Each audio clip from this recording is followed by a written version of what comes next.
My name is Alyssa. For most of my life, I grew up in Denver, Colorado. In high school, my family moved to a small town in rural Virginia. Life, well, it changed a bit. I now wake up to a symphony of natural sounds. Many of the streets are gravel, and backyard bonfires are a weekly occurrence. In this kind of world, the Quickie 2 is the perfect companion.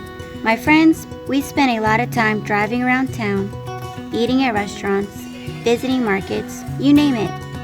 A lightweight, versatile chair that can easily be folded and tossed in the back of the car is a must. It's also gotta be tough.